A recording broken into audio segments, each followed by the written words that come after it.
I was dancing the whole time. I'm like, yes. Put Welcome the to intro on again. Put the intro on again. yeah. Let's just run the intro again. So, it's been a while since we've done a show, Nate. I'm not sure if we know how to do this, but we're gonna try. Yep. All right. So we got a lot to talk about. Since we did not do a show about the Acolyte, we're gonna talk a little bit of Acolyte just very quickly. San Diego Comic Con, Wolverine, Deadpool, Ninja Turtles, San Diego Comic Con. Is there anything I missed? San Diego Comic Con. San Diego Comic Con. Hey, did you hear that Robert Downey Jr. is Doctor Doom? Isn't that a rapper? This might be breaking news. Hold on, let's put up. All right, we're spoiling everything.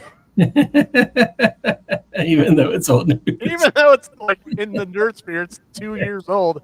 Happened over the weekend at Comic Con. So, yeah. So the rumor is they pretty much backed up the Bring truck to not only Robert Downey Jr. but also the Russo brothers and said, please, please, please, please, please, please, you can do whatever you want. Please, please, please come back.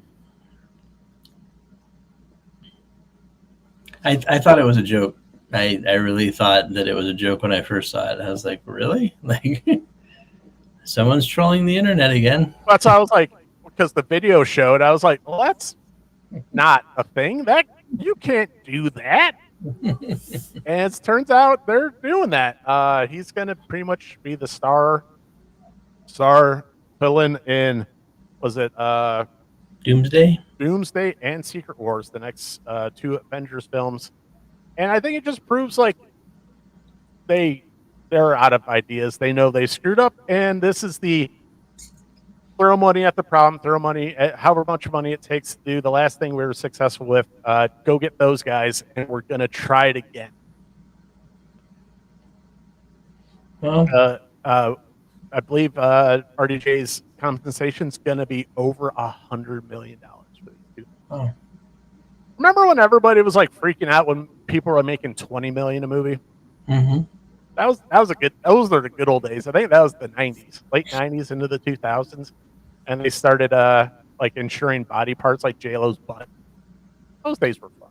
I wonder if he's like Producers Guild as well, and he gets like a percentage of the movie sales. And that's the thing. It's like I said, from what I've heard from the internet, it's basically like he's like, no, I don't. Nope, I'm good. You know, because even if, you know, back on when he was on Joe Rogan, he's like, nah, man, like, do you really want to see me back? And everybody's like, yes, please.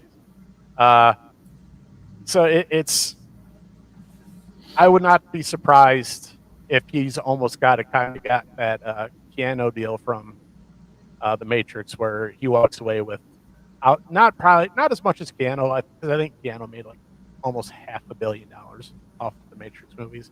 But I wouldn't be surprised if he's walking away close to 250 by the time it's all said and done. Yeah. So I think I shared my theory on how they're going to approach this whole Doom thing. I keep on wanting to say MF Doom, who's a rapper. I'm just kind of, it's like a joke. I don't really mean it in a bad way, but MF Doom comes to mind a lot. So Nate's getting saucy already. It's like, this mother effer. But yeah, I just have a feeling they're going to try to play some multiverse angle, where he was a brilliant rich man who did good, and then he's going to be a brilliant rich man who does bad. So like maybe a decision happened, you know, like instead of turning left on Good Street, he turned right on Bad Street.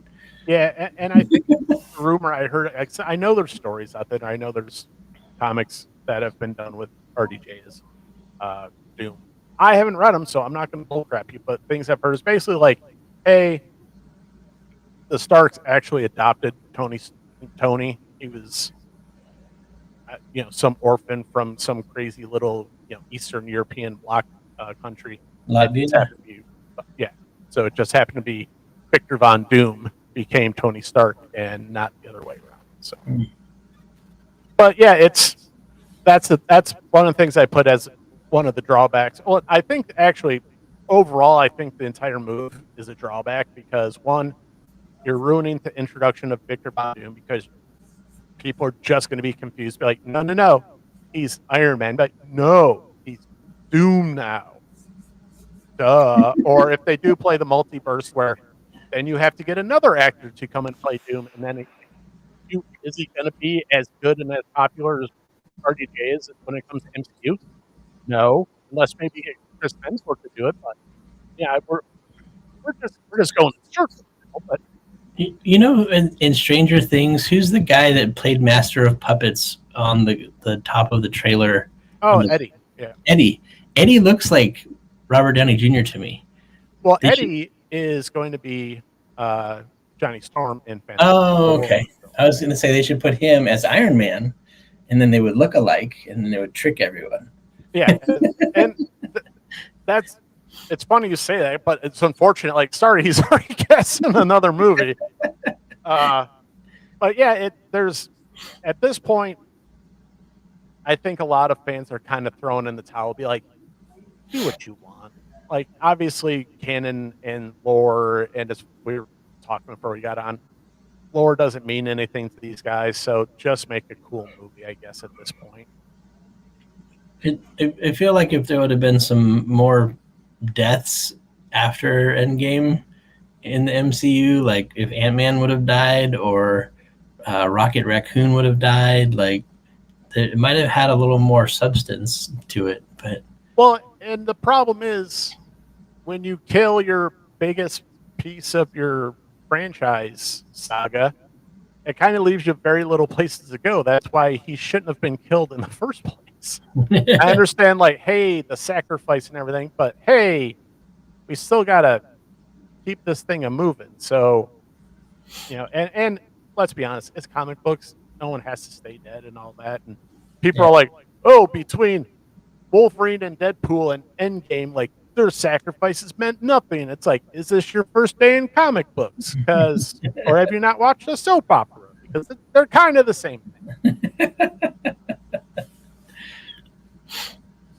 But and ultimately, like I said, this is a desperation move.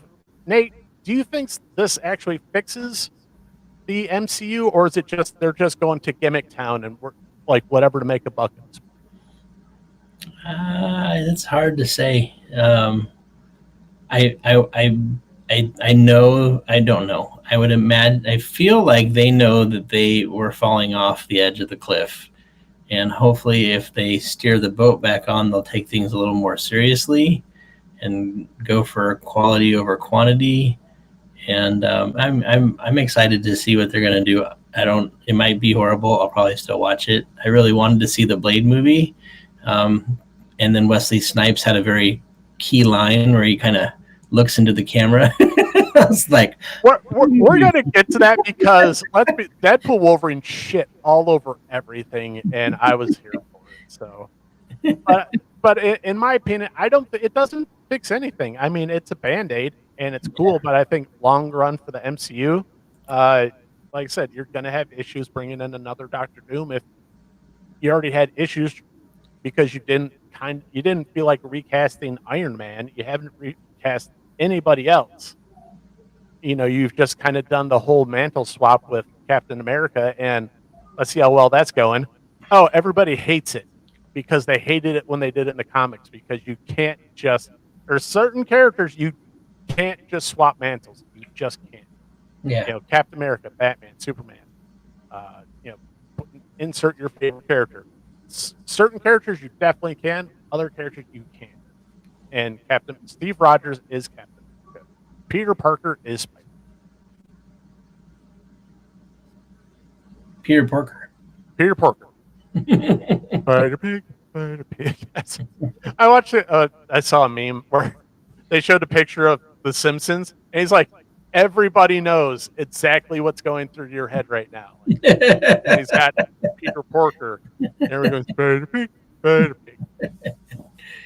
I think too much. I think that's another movie I think too many people kind of crapped on, and I thought the Simpsons movie was really good. The most recent one? Or is there only one? I think there's only one, and but the one with the big dome, like that one where they showed Bart's wiener. That was my son was, I don't remember how old, but we were on an airplane trip and he wanted to watch it, so I let him. That part happened. He's that like, might have been a mistake. yeah, he's cackling in the airplane. Like, well done, son. Well done. Oh man. So I don't know. I'm hopeful, but I'm hopeful on most things. So yeah, and that's the thing. I try. It sucks because I was actually talking to Adam earlier, and I kind of said I am not looking forward to anything else until further notice. And he's like, "Well, what about this? What about this?" He's like, "What about the Joker movie?" I was like, "Everything like nerd wise, I have a very skeptical eye. Like this Wolverine Deadpool is the only thing I was legitimately looking forward to because I knew I would enjoy myself at the yeah. But everything moving forward, I mean, it's I'm not. I can't say I'm looking forward to it. I can't say I'm like, I'm not just going to shit on it for no reason. But I everything is under the microscope. Yeah, I'm trying to think of what else is coming up, and I can't really think of anything either. And that's the other thing we were talking about because Adam's like, well, Nosferatu's coming out on Christmas. I was like, okay, because nothing says Christmas like Nosferatu, but also like, And Will Ferrell. the Crow remix coming out in like August, and I'm like, why are these idiots? You put the horror movies in the fall. Yeah. And Will Ferrell is going to be playing Nosferatu. That's why it works for Christmas. Because everybody will go home and watch The Elf. Yes, it's part 2, actually. Yes. Nosferatu, Electric Boogaloo. Yes, I would go see that movie. That's the future of the MCU. You're welcome, Disney. So, what do you want to go on to next, Nate? You want to talk about? That's we're in Marvel. We've touched on it. Let's go to Deadpool. Yeah, let's go Deadpool. So, what did you think? Let's do a quick. What number out of 10 are you? You're gonna make me do the number out of 10. Yep.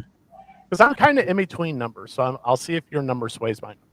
I'm like between 8.3 and 8.8. Oh, you're going very. Yeah, very particular. It was good. I laughed almost the whole way through. I went and saw it by myself on the opening day to screen it for my son because he wanted to see it, and that was you're like immediately no. I told my wife that I wanted to block his eyes for the nipple clamp part so he didn't have any ridiculous questions, but I just let him watch it. And but in that first screening, people were cheering, the whole crowd was laughing, and we went and saw it last night with the family, and it didn't have as much energy, but it was still fun and funny, and I don't know, it felt like, I don't know what about it, but it felt like it broke the mold of the MCU canon, and it's like, you can still have fun making a superhero movie. You don't have to make it a cookie cutter every time. Yeah, and that was kind of because I was thinking about how I would phrase. It felt like this movie was genuinely made for my demographic, from the choice in music, the age of the actors, just kind of not taking, and that's kind of one of the things. Sometimes Marvel or comic book movies take themselves a little too seriously, and then it goes wrong. But also, there's that fine line between, nerds want you to take it seriously, but we're not curing cancer here, so let's, but it just felt like a very lighthearted. It felt like there was a lot of inside jokes between, Deadpool and the audience, and like at certain points he was speaking for, at least for me, for the audience.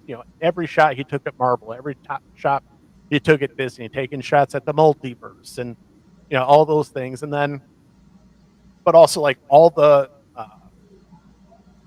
all the variants of Deadpool, and then the comic book covers that they brought to life, and I'm just like, oh my gosh! Like I was like during that whole scene, I'm just like, yes, give me more. I once again, Easter egg, Kevin. Dude, it hit so many nerd notes where, and a lot of people I find it funny because it's Deadpool. Like people are like ripping the story apart. I was like, everybody knows like the plot of this movie is paper thin, like Charmin thin. Like we're not trying to do anything, but we just gotta like, well, yeah, Vanessa is his, the anchor in his life. So that's all we need. He's trying to make amends with her. That's kind of where the whole thing starts. But just the nerdy goodness, and then like I said, the kind of inside jokes, it very much felt like, hey, fans that have felt abused, the last few years, this is for you. Like, and it was very much, uh, jangling of keys and all that stuff. But to me, in the best possible way. From all the variations of Wolverine. You had Patch in there. You had Old Man Logan. You had, let's see, because I wrote them. I had to go find the covers to make sure I had the right covers. So you had the Uncanny X-Men 251, where that's when he's on the giant X cross. Like the way they brought that to life, I thought it was it was amazing. The one where it was Hulk 340, the Hulk 340 cover, where you see the Hulk's reflection in the claws. It's kind of like, oh, they're doing so much. I'm sitting here like, yeah. And the one that it was a joke, but it also pissed me off was the comic accurate Wolverine, because I actually kind of got into it with someone over Twitter over this, and one of the post was basically, hey, the frame grab of the movie, whoever thinks that comic accurate Wolverine, would be good, this should settle the argument. I was like, far from it. And I'm just like, and by the way, 20 years ago, people thought it was a dumb idea to put Wolverine or the X-Men in the blue and yellow uniforms too. So there's that, and Nate, how good did Wolverine look in this movie? Just costume wise. Yeah, that was awesome. And I saw this thing that said that his arms might have been AI arms to make him look bigger, but he was. Yeah, they helped him out a little bit, because in all fairness, the dude, he's in his 50s, but God bless. Like, if you ever want to feel like a fat piece of crap, just go look at Hugh Jackman in the Wolverine. So, yeah, that's guy. I was talking to Adam. I was like, so now I feel like a fat piece of crap. Thanks, Hugh Jackman. Huge Jackman. Yeah, huge Jackman. But getting back to the one point, I was like, if you took it seriously, like, he doesn't have to be 5 foot tall, but if you gave someone 5'5", there's plenty of short actors in Hollywood. Throw them in the gym for 2 years, and then when you throw them on the Marvel diet, and then when they come out, they look like Wolverine. Go get Daniel Red. What about Cavalrine? Henry Cavill, that was a big one, and some people think that was a test shot for how well would this go over. Be like, hey, DC kind of shit on you. Well, we got the guy who really, in all fairness, Hugh Jackman hasn't wanted to do Wolverine. He didn't want to do Wolverine for this movie, and he and Ryan Reynolds made this movie for the fans. Like, they knew Marvel was in a bad place. They knew Marvel fans were in a bad place. Hey, let's throw them a bone and just, for once, give the fans what they freaking want. Crazy. And they made almost $600 million last week. Wow. So I heard they made $1 billion or something already overseas. I haven't checked it recently, but I know, like, over the weekend it did over like $400 million. Wow. I mean, it's just crazy. There's this crazy thing that happens when you give fans what they want, and then the fans just throw money at you until you say stop, and then they go, oh, okay, cool. Yeah, it was a fun ride for sure, and there was so many little things. Actually, watching last night, I didn't realize when it shows that overhead shot of Deadpool when he lands in the void, there's an issue of Secret Wars right next to him. I didn't see that. Oh yeah, yeah. The Easter eggs are aplenty in that thing, and I only caught so many. Yeah, I'll be honest. I haven't read Secret Wars, so I don't know. I've had it told to me, like, what the premise is. So yeah, obviously you need Dr. Doom in that, but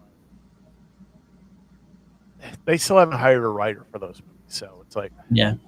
Because if we're staying status quo with writers, but we went and got, like, the other two elements, well,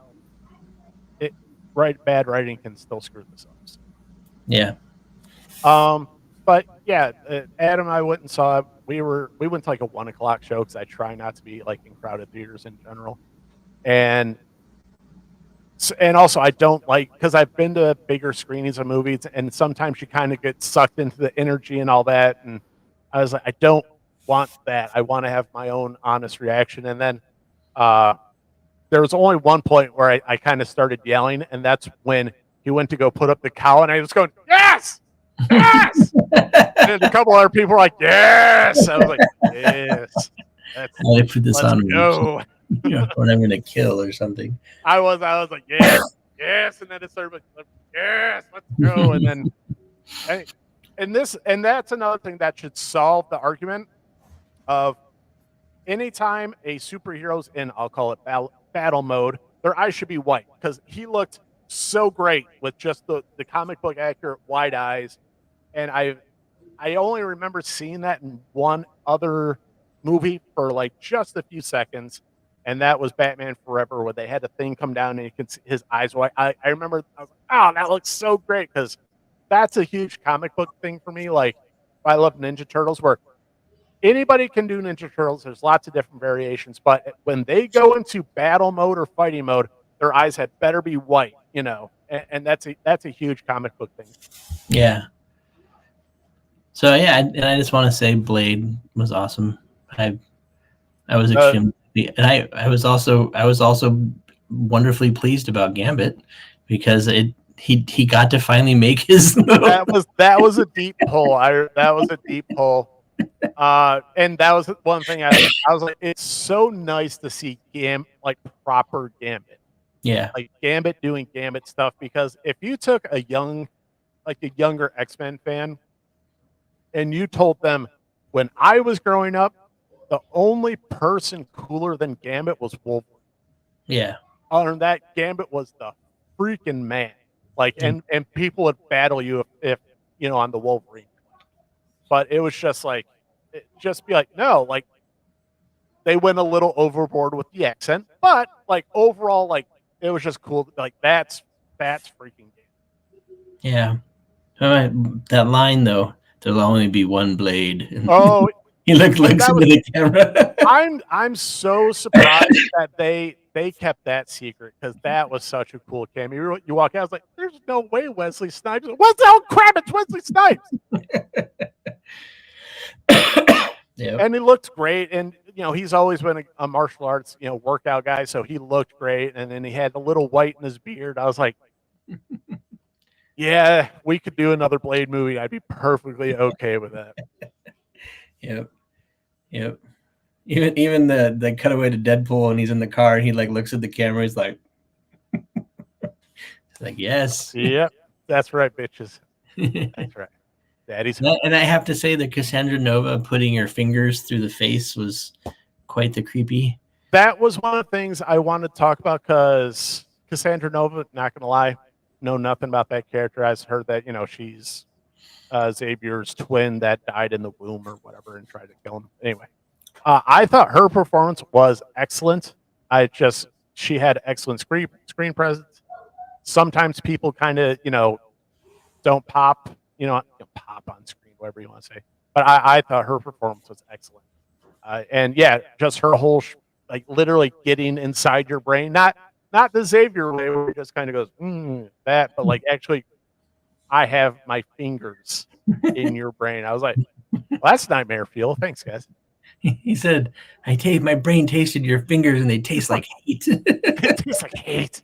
And yeah, it was funny. My wife, who usually is a good sport and will go to the comic book movies with me, she's like, yeah, I'm not a Deadpool guy. And I was like, that's probably for the best, because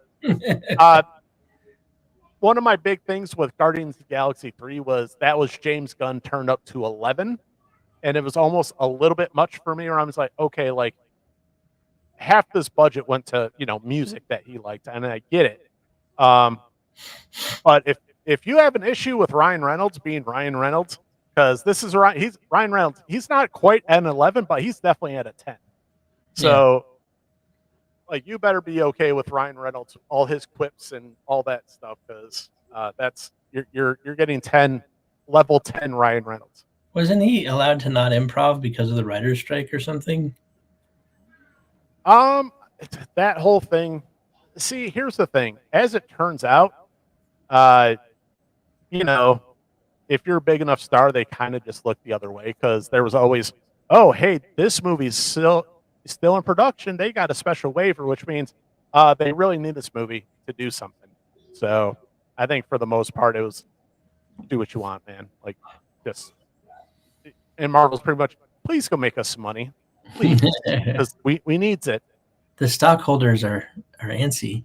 Well, and that's another reason that was my little you know financial expert. Don't follow me for financial advice. But one of the reasons I think they announced RDJ because they needed something. They needed a little something in the stock, and I checked actually the stock numbers. You can see the day after or two a sharp spike in Disney stock, and then I think it came back down a little bit, but yeah, they needed something because they have the financial earnings call, and that's not going well.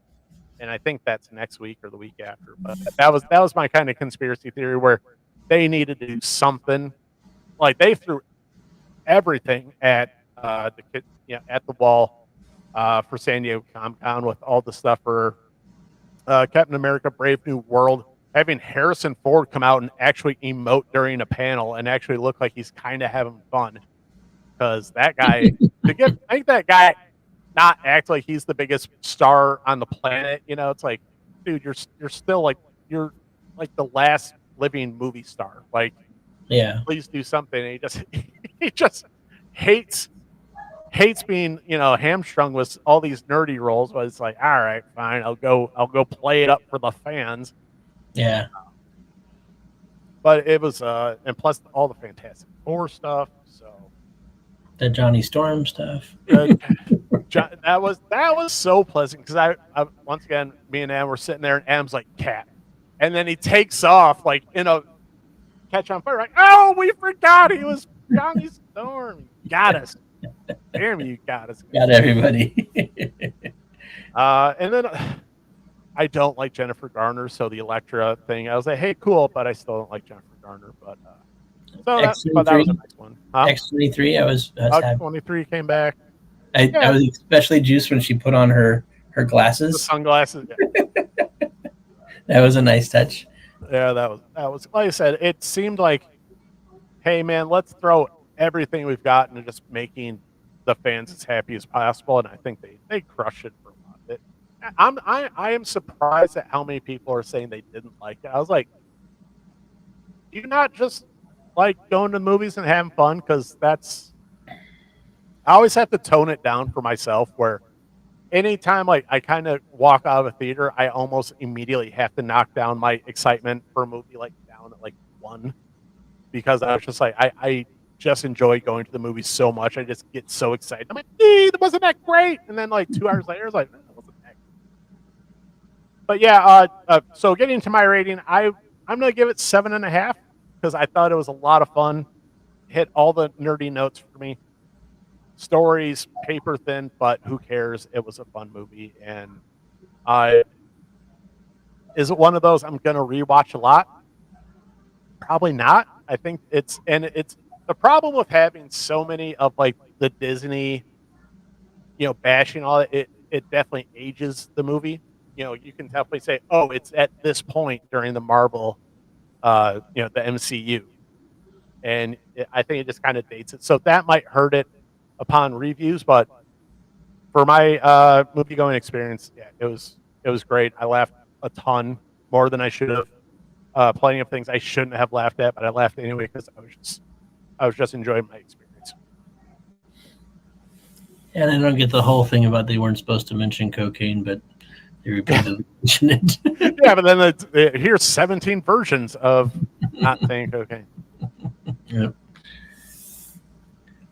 And speaking of Black Widow, I actually forgot to tell you that I went and saw Fly Me to the Moon, and it was actually... Oh, yeah, you were saying... Is that the one you said your son wanted to go see? Yeah, he wanted to see it on his birthday, and we saw it. Scarlett Johansson, Channing Tatum, about the faking of the moon launch. A fun take on it, and it was surprisingly good. Nice. It's not a movie that I would normally watch, but I enjoyed it. So I'm getting old or something. Is that getting a Nate recommends? I think you have to be kind of in a mood or a certain place to see it, but it's like It's got a little rom-com, a little history.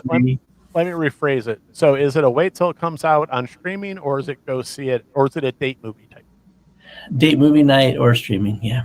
I would if you're gonna go out, yeah, it was just I was just like totally happy and relaxed in the theater, and like at the end it was really cool how they played it out at the end, and it was like nice. Okay, so a little bit more Marvel news, and Nate, I'm not sure if you heard about some of this or not, but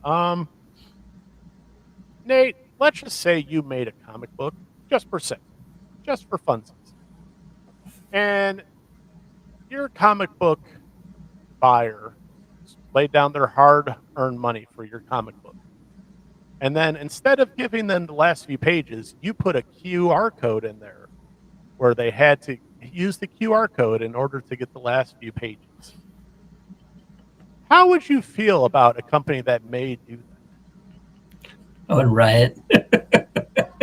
That's one of the dumbest damn things I've heard. Why would you do that? So they can gain emails, probably.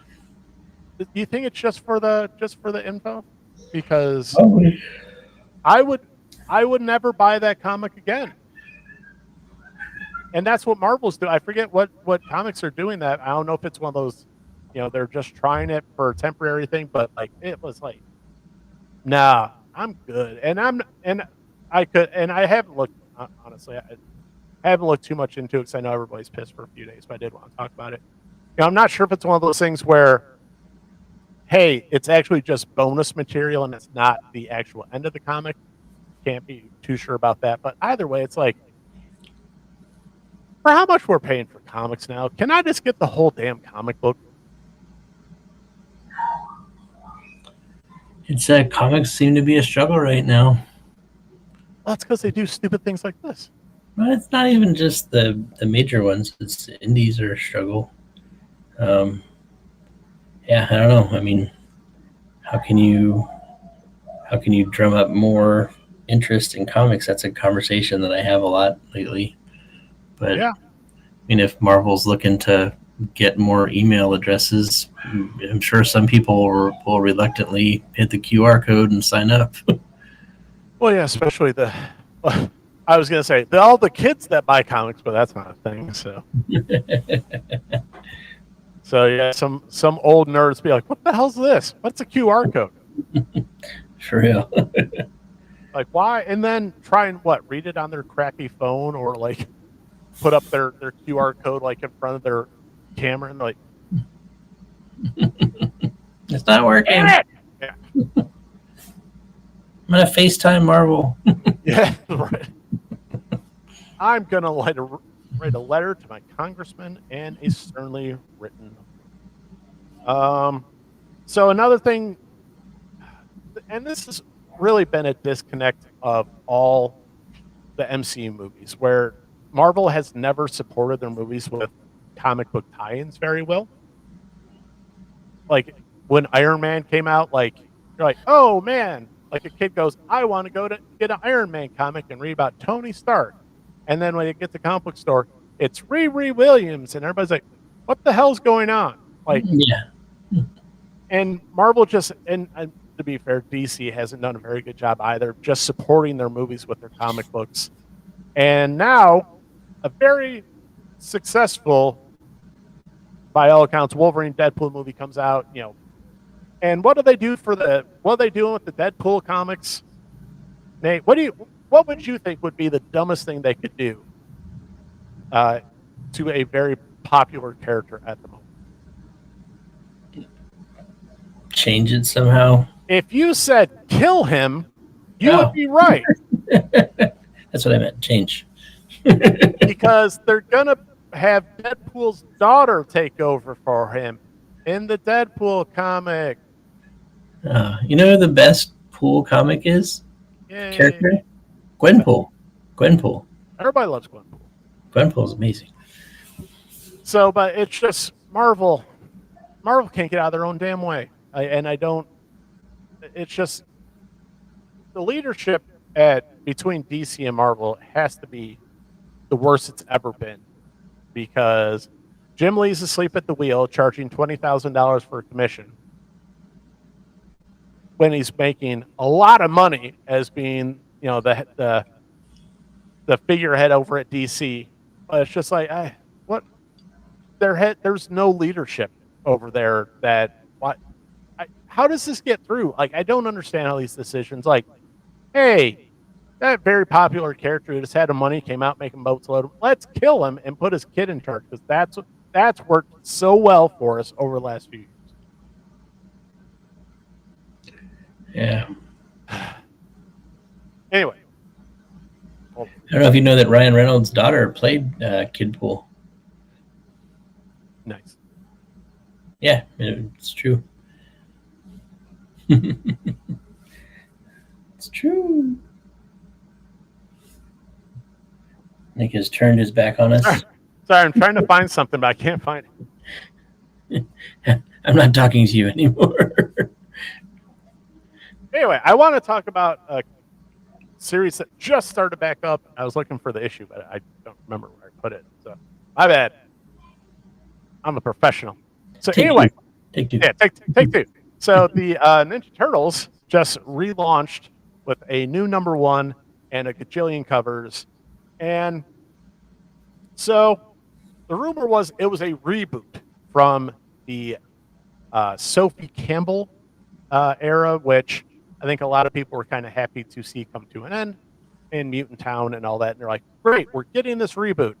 JK, it's not a reboot, but they are just kind of still progressing into the world. So I'm not entirely sure what's going to happen. But the first issue starts off with Raphael in prison, and I had to get the Kevin Eastman cover because I thought it looked great. Because hey, you ever seen the movie Alcatraz with Clint Eastwood? No, I haven't. Okay.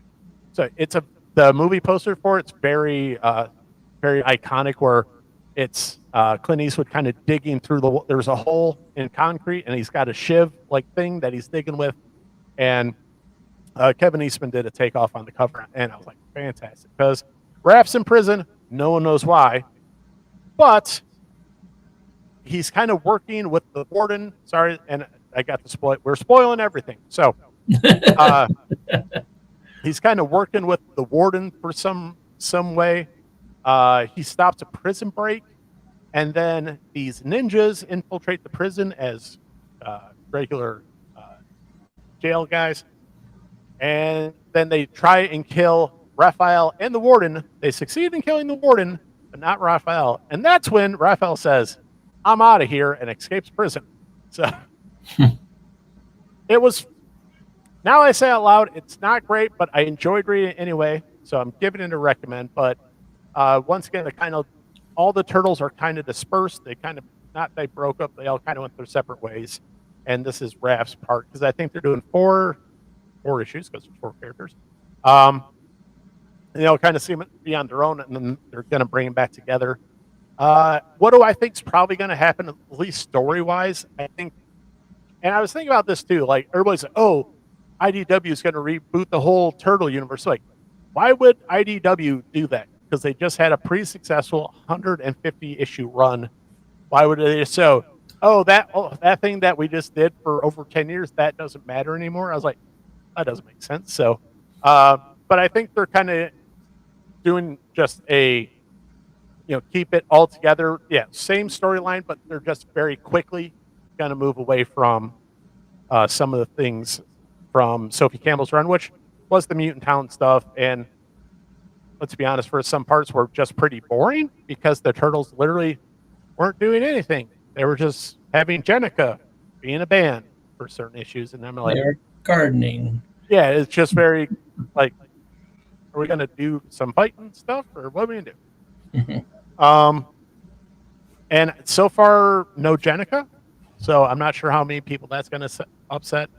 Probably like a handful, but yeah, definitely give that a recommend to check it out. And once again, I so far I've got 3 covers, and I only have to get 1 more. That is the Scotty Young cover, where they are playing the NES Ninja Turtles video game, and I think that's awesome. And that is on my definitely on my to get list if possible. Nate, was there anything? I think there was some stuff you wanted to mention real quick. I don't remember. I've got a stack of books here, but I don't remember what I've talked about, what I haven't talked about. But I mean, well, there's this. This is fun. This is a local creator. It is a zine, and he does everything himself. I mean, like on the printer, it's very homegrown. Is that Twisto? Twisto, yeah, and it's a little crazy, but he's a cool dude. He's an interesting character. I was at a coffee shop talking to our friend Myra, and we were in the middle of kind of an intense subject, and he walks up and just stands there.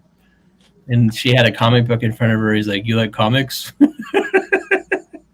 I didn't say anything. No. He's like, "Yes, I drew a comic book for Night of the Chihuahuas." I still didn't say anything, but he gave her one of her comics, and then I saw him later, and I bought one of his to be supportive. So, but it's fun. I like the home feel to it. Like it. I'm trying to make a zine. I don't know if I told you that about graffiti, and Max Flowers is kind of coaching me, and I've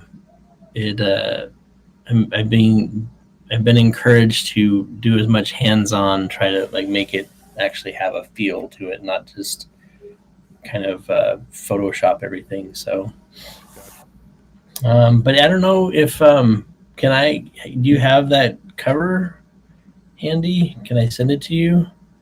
Or will it take too long? Yeah, just send it to me. I'm super stoked working with Max.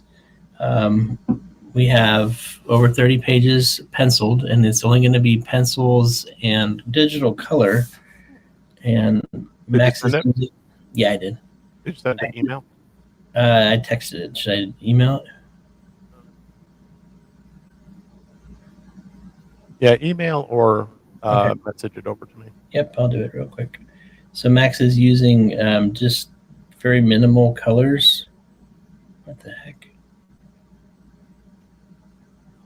Of course, my phone decides to freeze. Very minimal colors, and part of that is to save time. And I just think it looks fantastic.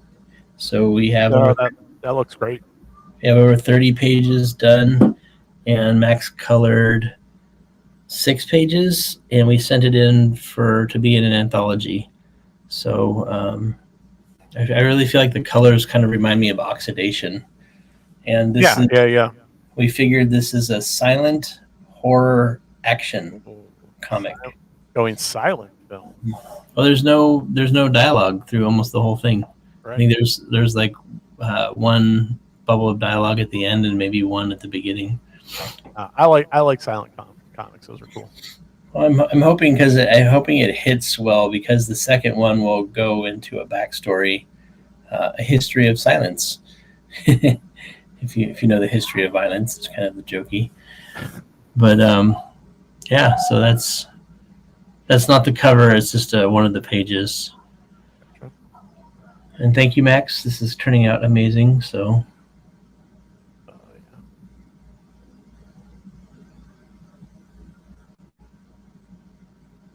Hey, I've told you a little bit about it, right?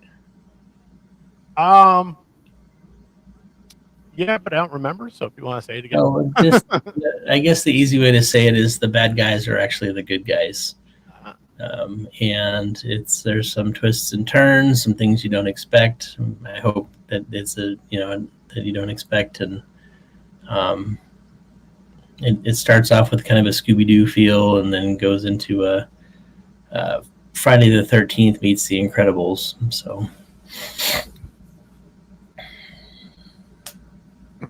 And are you guys going to do a Kickstarter for that, or where would that be? Yep, we'll be doing a Kickstarter, and the whole. I don't know if you've heard of like these things. Like I forget. I think Marvel did a Kickstarter, and it made the most money ever that Kickstarter's ever done. And Ronda Rousey did Expecting the Unexpected, and it's a comic book about her fighting evil or crime when she's pregnant.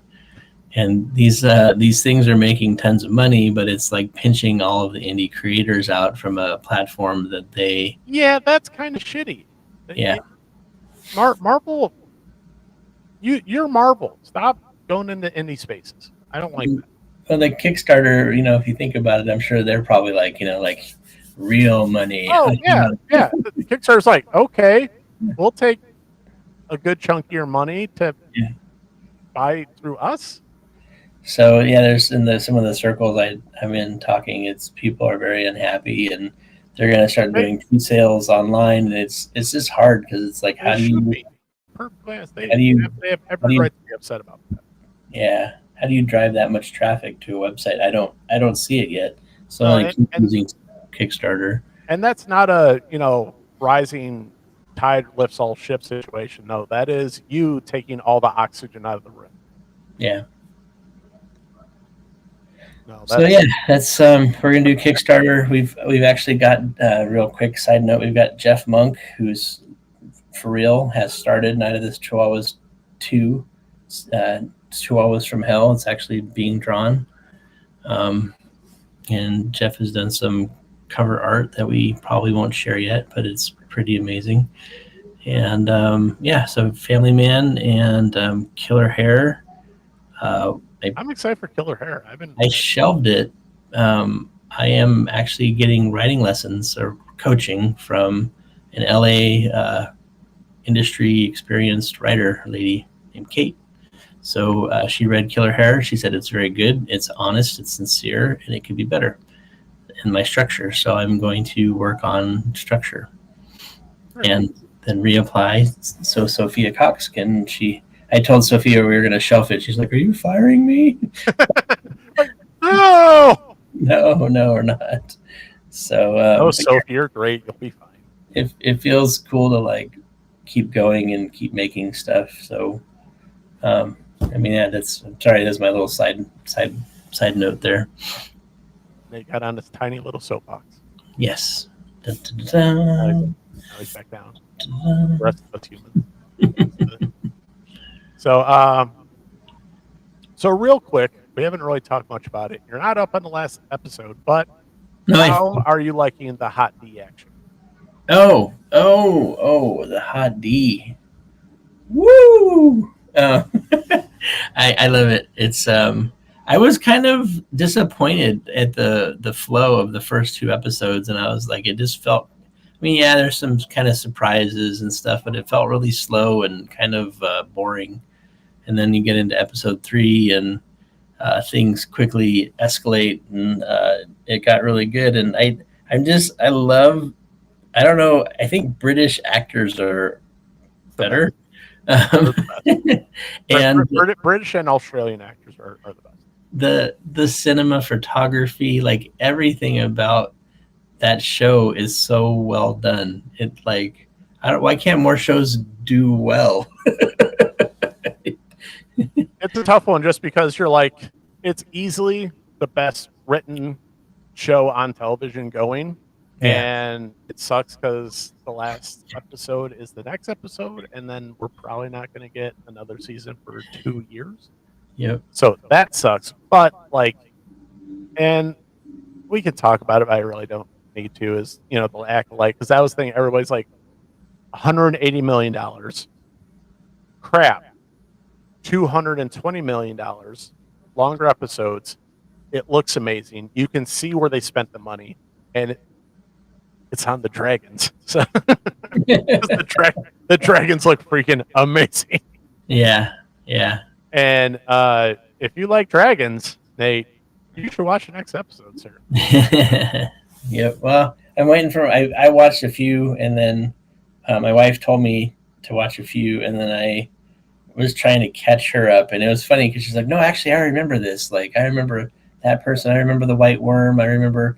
Like, oh wow, Otto Hightower. Just like, wow, because we haven't seen it, So I'm just kind of kicking back, waiting for time to watch with her. So when my son decides to stop telling us what to do. You can't watch that. Like, Yes. listen here, son. Well, he wants to watch it, so Right. Well, that would be, when the woman's in the brothel giving the guy head. I was like, how did they do that? yeah, that was a prosthetic, but yeah, it's clearly prosthetic, but at the same time, it's like, hey, HBO, did we have to go so HBO with that scene? Because that was one of the things that honestly, Cinemax After Dark. yeah, that was like, okay, we have reached the like, oh Jesus, like, and it's so funny because they tried to kind of do like artsy fartsy because it was a little out of focus, and Yeah. just in the forefront. You're like, okay. But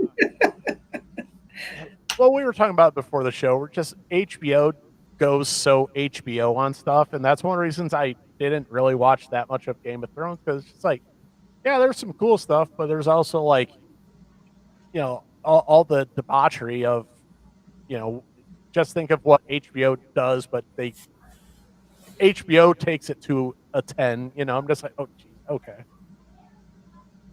But yeah, it's disappointing. It is. I'm just like, the best show on television is going to end for 2 years. Like, mother.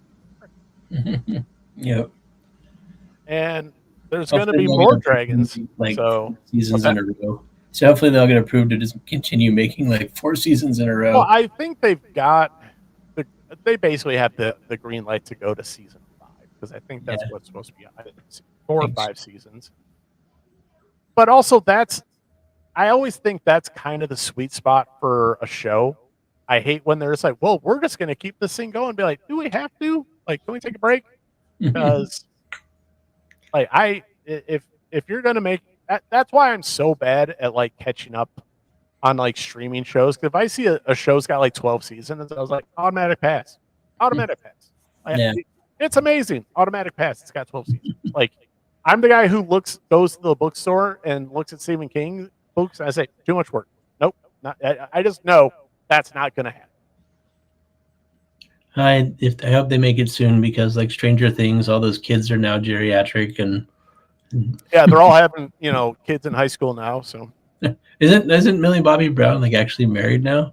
Yeah, she's still young. I think she's like 21 or 22. Wow. Yeah, it's one of those you watch them grow up and you're just like, yeah. I was like you didn't watch Game of Thrones, but like I've watched most of it. What was the youngest Stark girl? Was it Ariana? Ariana, yeah. Like in that last episode, did you see when she like hooks up at the end? Yeah, I was like, don't need to see that. But I was like, oh, she's a little girl, and then I looked at, I'm like, hold on, I looked it up, I'm like, oh, she's not a little girl anymore. Surprise! Yeah, it's just I was like, we didn't need all that, did we? Did you want to kind of give your quick summation on Acolyte? Because I know last time you talked, you were not saying I want to put any words into your mouth. You were kind of enjoying the mystery aspect. And when it wrapped up, how did you think it wrapped up? I honestly, I watched it. I don't remember exactly all the details, but I'm gonna be the unpopular here and say I liked it, and I think they could have done better, but I think it's better than some of the other stuff that they've done. So, yeah, comparing it to other stuff, still not great. I just don't think like, when you're going for, not horror, but like murder mystery and this and that, like that part, because there wasn't much mystery. Because even when they had like the flashback episode from the other angles, be like, we know all this stuff. Like, there's no mystery at this point. You saw the fire. The only mystery was how the witches died, and I was like, that was weird because she did that, and they all died. I'm like, I don't know. I just don't think the show did all the things it tried to do. I just don't think they did very well. Yeah. It was like a fun idea, and it could have been executed better. But that's like I was saying in the beginning is like if they were going to go into like borderline personality disorder, I was like, wow, that's cool. That's something that Star Wars hasn't done before. Yeah. And you're like, oh, cool. We're going to see a Wookiee Jedi. No, he's dead. And then the only fight, and then the fight you see him in, he's fighting other Jedi, and I'm like, what are we doing? Why don't you, instead of him fighting 3 or 4 people, just have him fight the bad guys? Like, the decisions, I was just like, that's the thing, because you can look at it like crazy, like there's something kind of there, but then you execute it, and you're like, here, okay. And there's certain things like, this was the Filoni thing where Filoni, everybody's like, well, Filoni gave his blessing on this. I was like, hey, Filoni, let's say, like, change the topic to cooking. Like, I can cook a little bit. I can feed my family. I am not a chef. And there's certain ingredients I have no business having any access to. And I think like the Darth Plagueis thing, where Leslie Headland had no reason to have access to Darth Plagueis, like, at all. That's one of those, that's one of those ingredients you clearly don't know how to use, so we're going to keep this out of your reach, so you don't even touch it. And no, they're like, no, you can introduce Darth Plagueis in the show, and everybody's like, who the hell's the creepy guy in the cave that's been in the cave the whole time? Oh, just Darth Plagueis, the guy that everybody's wanted to see since they brought him up in episode 3. So, no big deal. Yeah. But I think it's one of those. I think they should have kept some of the ingredients out of their hands, and they let the kids go a little bit too crazy in the kitchen. Is what I think. Yeah, well, I don't know what else they'll bring forward from the Star Wars realm, but I don't know. Maybe they should let Ryan Reynolds in there and see what he does. Hey, Ryan Reynolds, you want to go shit on Star Wars? All right. Darth Pool. Yeah, that's what you guys want. I'll go shit on Star Wars too. Reset everything. It's like, I'm just going to kill everybody. Fantastic. The sacred timeline has been restored. Yes, exactly. It's weird. It stops right after Return of the Jedi. So, it's crazy. All right, Nate. I think it's time to wrap it up. Unless you want anything else you want to bring up. I don't. I'm happy to come hang out and happy to be back. It's been a while. I know. That's the thing that sucks during the summer, because I just know, like, hey, you want to do a show? I sure do. And then I think there's a day where we're like, I'm really tired. I had COVID too. I think I told you. You were sick, and I don't like doing shows alone. And they're like, well, we'll try Saturday or Sunday. And as soon as I said, well, let's try for the weekend, I was like, we're never going to get that show done. Every time for a Sunday, I've always got one day during the weekend where I am just the laziest person on the planet, and it's usually Sunday. And as soon as I said Sunday, I was like, I'm not going to be in the mood Sunday. So I was like, but maybe, just maybe I'll be in the mood. And I was just like, no, I'm fine. But yeah, it's good to see you again. Talk to you, not just through text message, and the 17 other ways we communicate. But yes, carrier pigeon, smoke, fire signals. Yep, that's right. So, all right, but unless you got anything else, let's wrap it up. Sounds good. All right. Good night, America. And that's when Nate normally does the. It's not working anymore. I don't know.